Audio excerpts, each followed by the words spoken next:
welcome to your new class. You all are in class 11th now. तो somehow इस pandemic की वजह से आप बोर्ड का एग्ज़ाम नहीं दे पाए, कोई बात नहीं।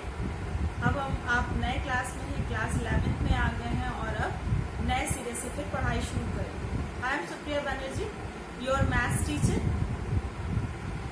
मैं कंबाइंड क्लास लूँगी हिंदी मीडियम और इंग्लिश मीडियम दोनों के लिए, और लैंग्वेज भी मिक्सड ही होगी, हिंदी और इंग्लिश मिक्सड होगी। ठीक है, हम एनसीईआरटी की बुक फॉलो करेंगे। किसी बच्चे ने ग्रुप में पूछा भी था कि पब्लिकेशन क्या लें। बच्चों, मैथ्स के लिए जो हम बेसिक जो क्लास में बुक पढ़ेंगे वो एनसीईआरटी ही पढ़ेंगे। जो एनसीईआरटी मेन बुक आती है मैथ्स की, ठीक है, वो हिंदी में भी अवेलेबल है और इंग्लिश में भी अवेलेबल है मार्केट में, वो लेंगे। लेकिन एनसीईआरटी में आपको डिफरेंट टाइप के क्वेश्चंस मिलेंगे, लेकिन प्रैक्टिस के लिए बहुत क्वेश्चंस नहीं मिलेंगे। इसलिए मैं सबको सजेस्ट करूंगी कि आप एक साइड बुक लें। साइड बुक आप कोई भी ले सकते हैं। आप आर डी शर्मा ले सकते हैं, आप RS अग्रवाल ले सकते हैं, आप ML अग्रवाल की भी किताब ले सकते हैं, वो किताब भी अच्छी है। अगर आप अभी बहुत बेसिक से शुरू करना चाहते हैं तो आप नूतन भी ले सकते हैं। बहुत सारी साइड बुक्स अवेलेबल हैं, जो आप चाहें। क्लास में जितनी ज़्यादा वैरायटी होगी साइड बुक्स की, पढ़ने में उतना ही आसानी होगी, सबके लिए वो उतना ही बेनिफिशियल होगा। मेरा पढ़ाने का पैटर्न बच्चों ये होगा कि सबसे पहले मैं एक्सप्लेन करूँगी चैप्टर को, उसके कॉन्सेप्ट को। Then we will go through the NCERT first. सबसे पहले हम एनसीईआरटी की एक्सरसाइजेस को सॉल्व करेंगे। After completing the NCERT you people will go through the side books, क्योंकि साइड बुक्स में प्रैक्टिस करने के लिए बहुत सारा मटेरियल मिलेगा। और मैथ्स जो है वो एक्सरसाइजेस कहते हैं ना, मैथ्स की एक्सरसाइज वो वाकई एक्सरसाइजेस ही हैं। जब आप डेली उसे जितना ज़्यादा प्रैक्टिस करेंगे उतना ही, जैसे एक्सरसाइजेस आपकी बॉडी को फिट एंड फाइन रखते हैं, वैसे ही मैथ्स की भी आप जब रोज प्रैक्टिस करते हैं तो वो आपके ब्रेन को चुस्त दुरुस्त रखता है। ठीक है, और इस समय आपको अपने हेल्थ के साथ साथ, बॉडी फिटनेस के साथ साथ मेंटल फिटनेस का भी बहुत ध्यान रखना चाहिए।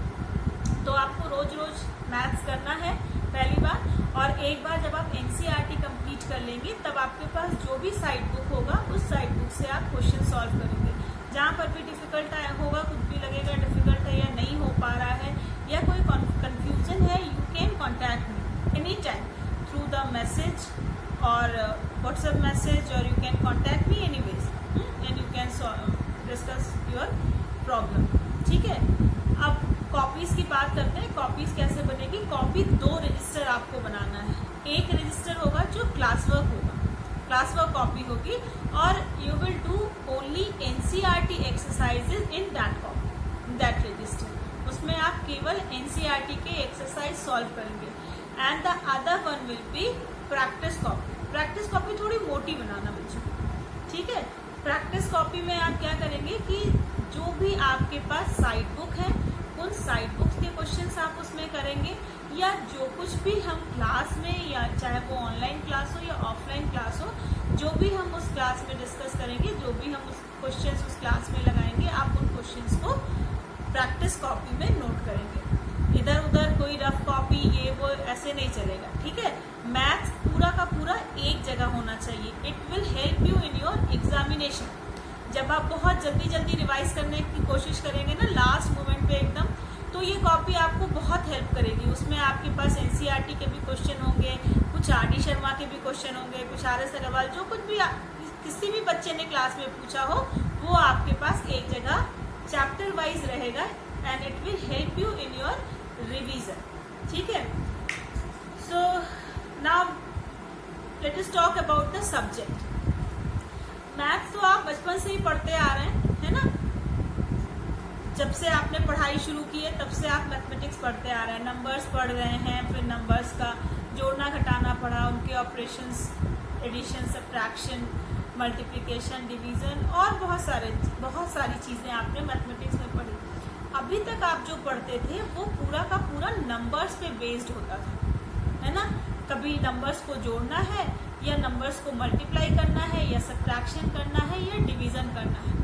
लेकिन अभी जो मैथमेटिक्स हम शुरू करने जा रहे हैं फर्स्ट ईयर से, ये उससे थोड़ा डिफरेंट है। आपको लगेगा कि ये इसमें नंबर्स नहीं दिख रहे हैं, ये तो पूरी थ्योरी लग रही है। एक्चुअली अब जो मैथमेटिक्स आपको पढ़ना है that is the logical mathematics, ठीक है।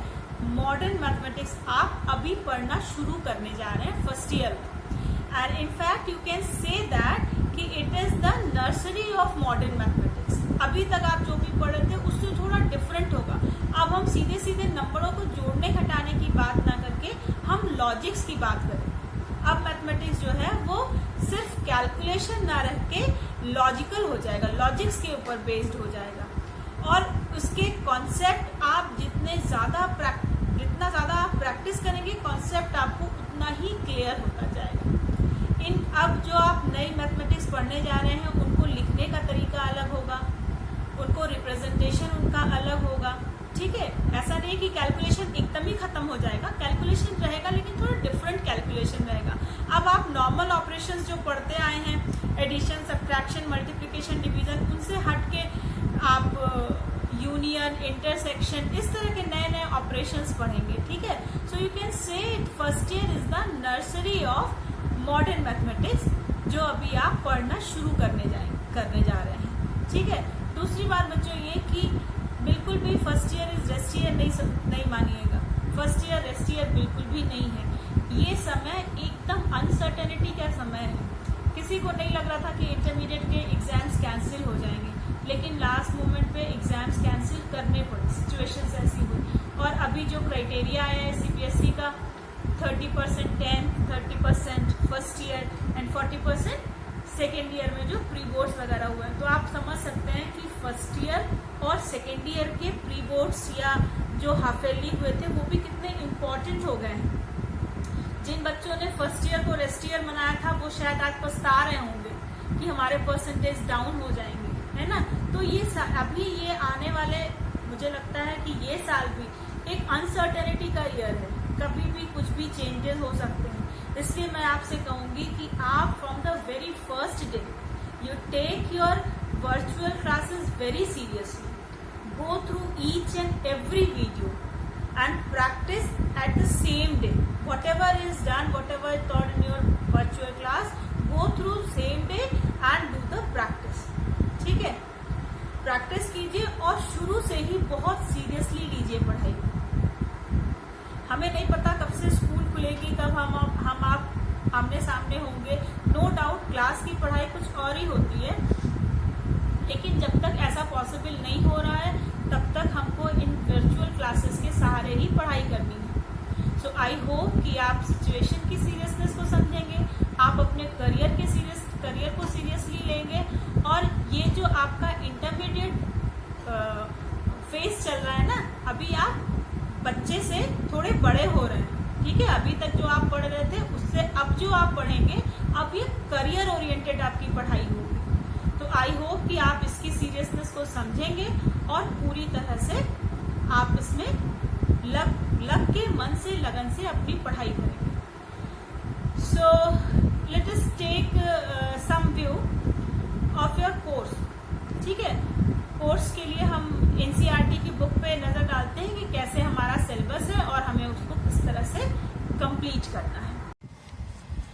बच्चों ये आपकी एनसीईआरटी की बुक है फर्स्ट ईयर की, ये इंग्लिश में है। हिंदी मीडियम वालों के लिए भी बुक अवेलेबल है हिंदी में। In this book you have 16 chapters at all, है ना। 16 चैप्टर्स हैं प्रोबेबिलिटी तक, ठीक है, सेट से लेके। इसमें कुछ चैप्टर्स ऐसे हैं जिनके बारे में थोड़ा बहुत आपने पहले पढ़ा हुआ है, कुछ चैप्टर्स ऐसे हैं जो आपके लिए बहुत नए हैं। 16 चैप्टर्स हैं तो 8 या 9 चैप्टर्स आपके हाफ ईयरली में आने हैं, ठीक है। हम स्टार्ट करेंगे पहले चैप्टर से, सेट्स। जो बच्चे शायद जिनका बैकग्राउंड आईएससी बोर्ड का रहा, उन्होंने शायद सेट्स पहले पढ़ा होगा, लेकिन बाकी बच्चों ने सेट्स नहीं पढ़ा है। तो आज हम शुरू करेंगे सेट से, ठीक है। 16 में से 8 चैप्टर्स कम से कम आप मान के चलिए कि आपके हाफ ईयरली के सिलेबस में होंगे, और 1 बाय 1 हम उन चैप्टर्स को पढ़ेंगे। तो सबसे पहले हम स्टार्ट करते हैं सेट्स से। सेट्स क्या होते हैं? सेट पढ़ने से पहले हम नंबर सिस्टम की बात करते हैं, क्योंकि मैथमेटिक्स तो पूरी की पूरी तरह से कैलकुलेशन ही होता है। हम किसी चीज को एस्टिमेट करते हैं मैथमेटिक्स के थ्रू ही। हम किसी भी चीज को जो मेन पर्पस होता है मैथमेटिक्स का वो होता है कि एक्यूरेसी के साथ चीजों को बताना, एस्टिमेट करना, जिससे कि कम से कम टाइम लगे, कम से कम पेन लगे, कम से कम पेपर लगे। ठीक है, आपको अगर बता दिया जाता है कि कोई कार है एंड ये 2 किलोमीटर पर आवर की स्पीड से चल रहा है और इसका एक्सीलरेशन दिया हुआ है, तो how much distance it will cover in the given time है, तो you can calculate it in the real time. आप उसे कैलकुलेट कर सकते हैं with the help of mathematics की 2 घंटे बाद उसकी स्पीड कितनी होगी, 2 घंटे बाद वो कितना डिस्टेंस कवर करेगा, ये आप पहले ही बता सकते हैं। तो ये सब कुछ कैलकुलेशन से ही होता है। और कैलकुलेशन कैसे होता है? नंबर्स से। तो हम आज सबसे पहले थोड़ा नंबर्स की बात करेंगे कि सबसे पहले natural number. What are the natural number? I hope you all know what are the natural number. Natural number are nothing but the counting number. Counting numbers are called natural numbers. That is 1, 2, 3, 4, 5 and so on. है ना? They are called the counting numbers are called the natural numbers. लेकिन you will surprise that कि केवल natural number के concept पे अगर हम सिर्फ रह जाएं तो 6, 7, 8 एंड 9 इसके आगे हम नहीं बढ़ पाएंगे। इसके आगे हम नहीं बढ़ पाएंगे क्योंकि नेचुरल नंबर में 0 का कॉन्सेप्ट कहीं नहीं आता। तो when we add 0 in this group then it is called the whole numbers. Whole numbers क्या है? Whole numbers are the counting number included 0, 0, 1, 2, 3, 4, 5, 6, 7, 8, 9 and ना 10 लिखने के लिए हमें 0 की हेल्प चाहिए, है ना? तो होल नंबर्स क्या होते हैं कि काउंटिंग नंबर्स के ग्रुप में अगर हम 0 को भी ऐड ऑन कर दें, 0 को भी उसमें क्या कहते हैं शामिल कर दें, then this group is called the set of this group is called the whole numbers. ठीक है, whole number means the counting numbers including 0. Now integers क्या होते हैं? integers are negative of natural number. ये जो natural number है we can count up to infinite, है ना? whole numbers को भी हम infinite तक ले जा सकते हैं। तो आपने देखा इसमें whole numbers में 0 है, पॉजिटिव नंबर्स हैं लेकिन नेगेटिव नंबर्स नहीं है। तो if we can come from the minus infinite means from the left side, if we can come from the minus infinite से आते जाए नेगेटिव नंबर्स को भी, नेचुरल नंबर्स के नेगेटिव्स को भी इंक्लूड कर दें, -4, -3, -2, -1, 0, 1, 2, 3, 4, 5 and so on up to infinite. It is called the integers. Integers includes negative of natural numbers, 0 and natural numbers. ठीक है, it is called the integers. ठीक है, फिर rational numbers क्या होते हैं? Rational numbers, all the numbers which can be written as in the form of p by q, where p and q both are integers and q is necessarily not equal to 0, then this number p by q is called the rational number. Any integer, any natural number can be written as rational numbers. इन किसी भी हम integers और whole number और natural number को हम integers के form, rational numbers के form में लिख सकते हैं। आपने क्लास 7th 8th में प्रूव करना सीखा होगा ना कि prove that 0 is a rational number. 0 एक रैशनल नंबर है। क्यों? क्योंकि हम 0 को लिख सकते हैं 0.1, 0 is a integer, 1 is a integer and 1 is not equal to 0, therefore 0 is a rational number. और किसी भी इंटीजर को आप ले लीजिए, 2 है, 2 को आप 2/1 लिख सकते हैं। 2 is integer, 1 is integer and 1 is not equal to 0, तो इस कंडीशन को फुलफिल कर रहा है. So any integer can be written in the form of rational number. अब जो इस फॉर्म में नहीं लिखे जा सकते दे आर इररेशनल. अब इररेशनल नंबर्स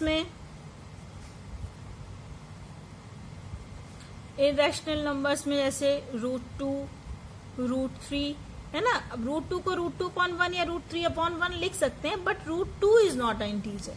एंड क्या कहा था हमने कि p and q both must be integers. Therefore these are not rational numbers. These numbers are called irrational numbers. इन सारे नंबर्स को अगर हम एक साथ एक जगह इकट्ठा कर दें then it is called real numbers, वास्तविक संख्याएं. रियल नंबर्स या वास्तविक संख्याएं.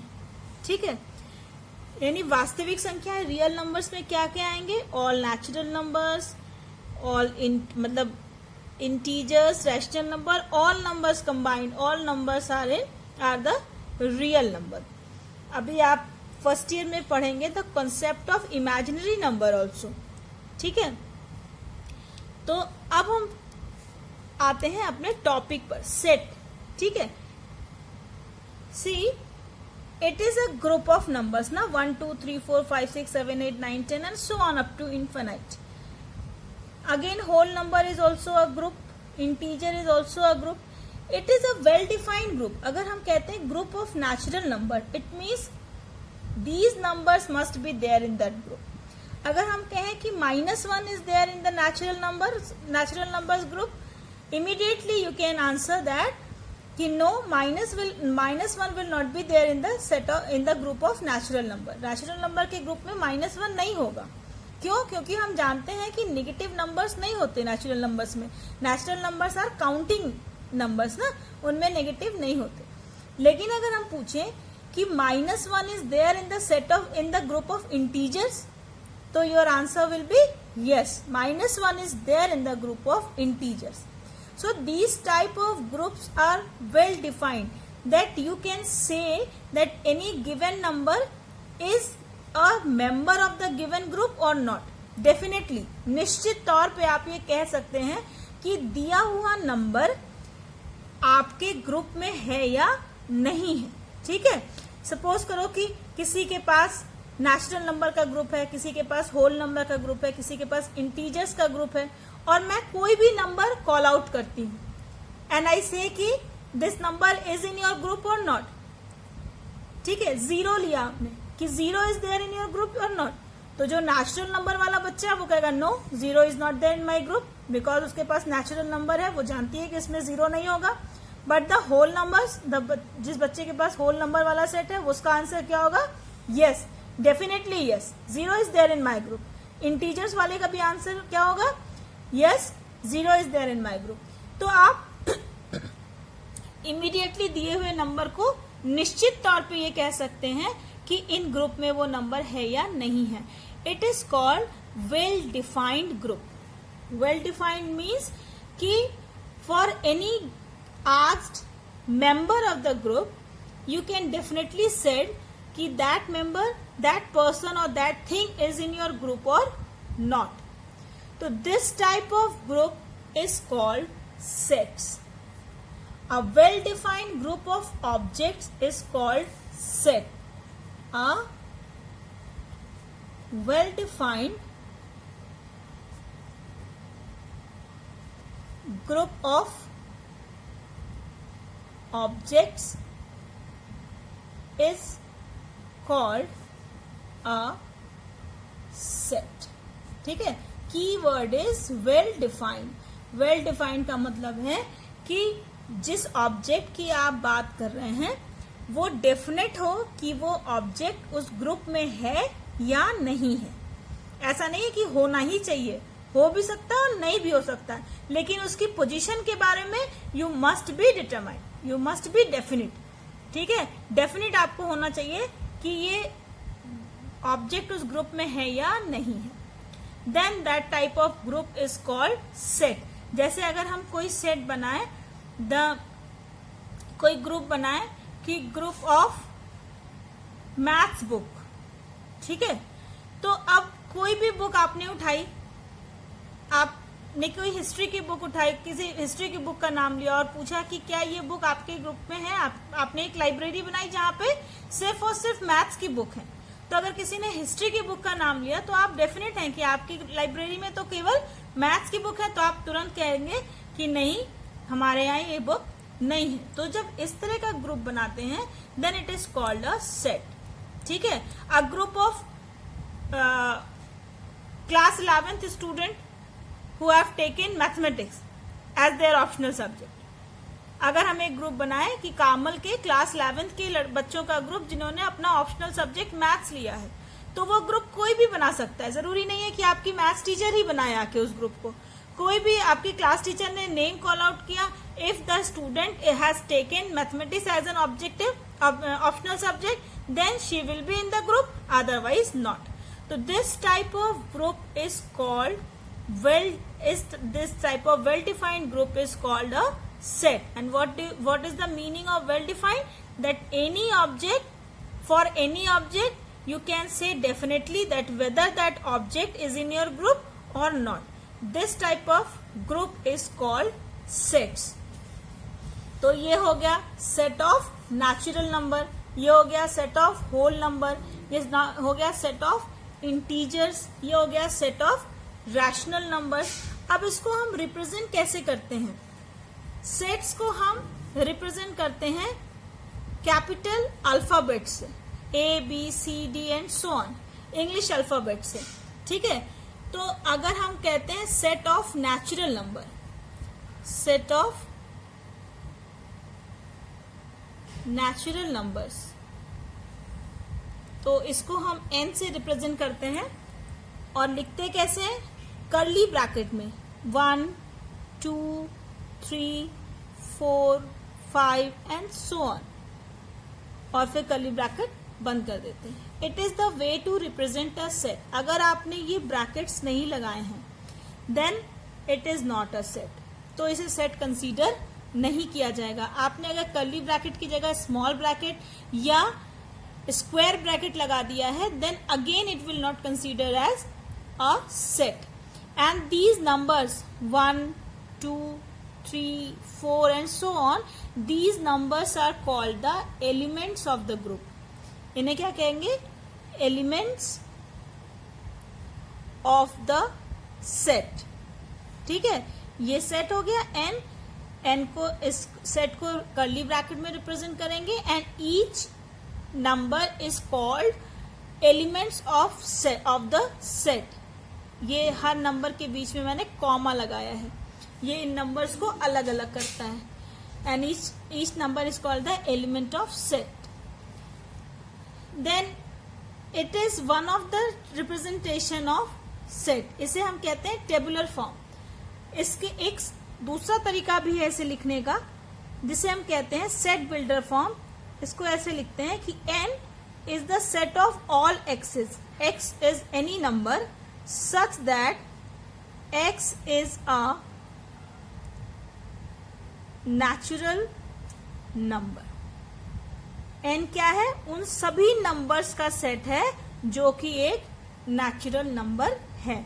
इसको हम कहते हैं सेट बिल्डर फॉर्म।